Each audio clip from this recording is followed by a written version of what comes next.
The final whistle blew. Spain were champions of the world. And then something unusual happened. The people who actually play this game for a living, the legends, the winners, the men who normally hide behind diplomatic non-answers, stopped being polite.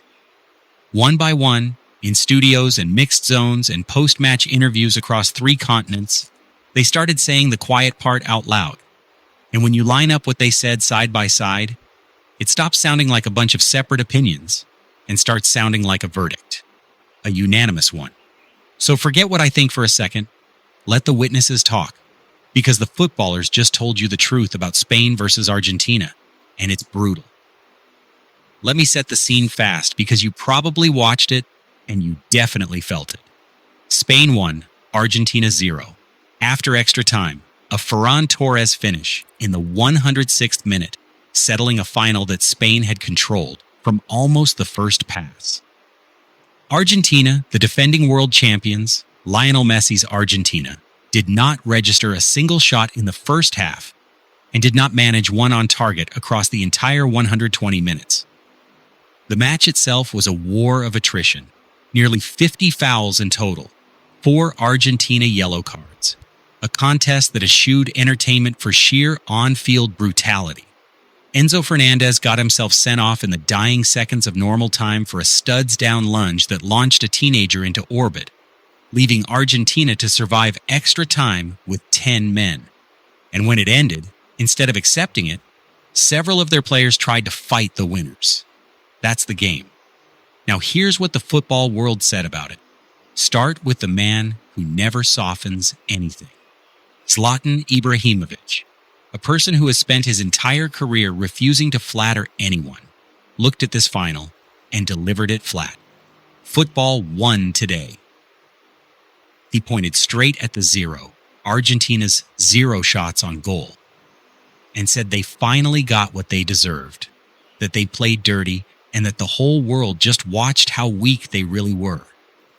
When Zlatan, of all people, is telling you a team was weak, that's not a hot take. That's a diagnosis. Then the tactical mind stepped in. And this is the part I want you to really hear, because it reframes everything. Thierry Henry wasn't interested in the fights. He was mesmerized by what Spain did without the ball. When Spain lost possession, Henry noted, they won it back within about 3 passes, every single time, because all 11 players defended with a discipline he called genuinely remarkable. And that's the detail casual viewers miss. When people say a game was boring, they're usually watching the team with the ball. Henry was watching the team without it.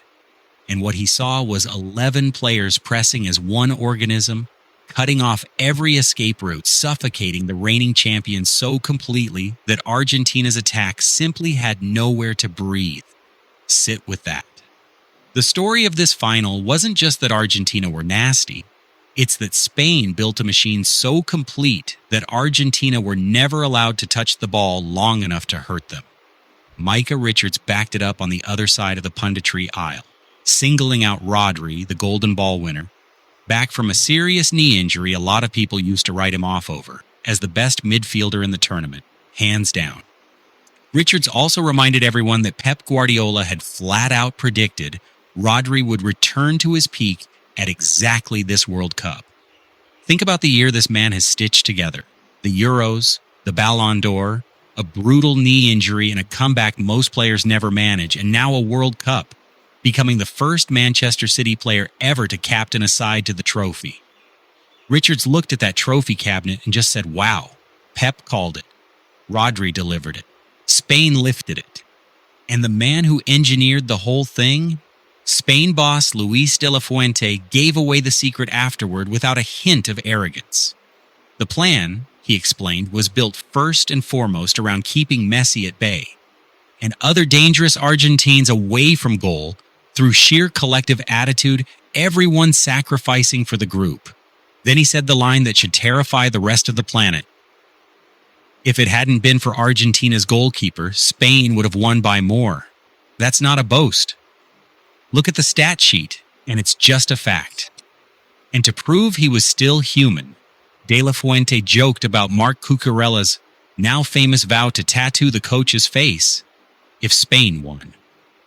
"I'm not so ugly, though," he said, knowing full well those players are men of their word and now legally obligated to get his face inked on their bodies forever. That's a champion's dressing room. Loose, bonded, and lethal. Now back to the ugly stuff, because the footballers did not let it slide. And this is where the verdict became unanimous. Roy Keane, a man who spent his career happily kicking people, who genuinely loves the physical side of the sport, drew the line. On Argentina's antics, he said simply, "You've got to take your medicine." His point cut deep because he noted these were the same Argentina players doing this stuff to England's players a few nights earlier. And now that it came back around, they couldn't handle it. In football, being told you can dish it out but can't take it is about the worst insult there is. Keane still tipped his cap to Spain. "Fantastic to watch," he said, the way they wore Argentina down. But the message on the losers was clear. Gary Neville went harder. "It's a disgrace," he said on ITV, and crucially, he said it while praising Argentina's competitiveness, while admitting he loves their fight, while acknowledging Messi has propped this team up for years. That's what made it land. This wasn't a hater. This was someone who respects them telling the world that Argentina had disgraced themselves over their last couple of games, and openly wondering why referees kept letting it happen. Alan Shearer painted the picture even more vividly, describing Leandro Paredes throwing 2 or 3 haymakers into someone's face, and saying there's simply no place for that. That everyone understands how much losing hurts, but there's a way to lose, and Argentina, too many times, refused to find it. Joe Hart, on the BBC, needed just 2 words for the after-whistle scenes. Disgusting behavior. He said Argentina could have absolutely no complaints about the result, and while he thought Rodri didn't need to get in their faces, he understood it after 120 minutes of being wound up. And Wayne Rooney, watching Paredes keep going and going long after someone had already been crowned world champion, called it embarrassing and not good enough, pointing out that Paredes is better than that. He just chose not to be. So let's actually look at what they were reacting to, because the footage cleared it up. The whole brawl had a spark, and the cameras found it. As Spain's substitute sprinted onto the pitch to celebrate, Rodri jogged past Nahuel Molina, and Molina punched him in the chest. Rodri stopped, turned, squared up. Eric Garcia stepped in to separate them, and that's when Paredes arrived, shoved Garcia by the throat, dumped him to the ground, and then swung at Gavi and knocked him down too, while Scaloni sprinted around like a substitute teacher trying to stop a playground from burning down. Over on the side, Nicolas Otamendi got in Rodri's face with a jab that had nothing to do with football and everything to do with sour grapes. "You were crying all week," he told him, accusing Spain of working the referees. That was Argentina's argument, by the way, that Aymeric Laporte had publicly complained before the game about Argentina's rough play and thereby pressured the official, which is a fascinating defense. We're not the problem. The problem is that people accurately described us in advance. Then came the moment that even the Argentine coach could not spin, though he tried. When Spain climbed up to lift the trophy, Argentina reportedly turned their backs, and Scaloni threw floods of tears at his press conference as insisted his players had shown that they know how to lose. It was a strange thing to say about a night that featured a red card for petulance, nearly 50 fouls, a mass brawl, and a snubbed trophy ceremony. But here's where I have to stop and be fair, because the footballers were fair too, and the truth has more than one layer.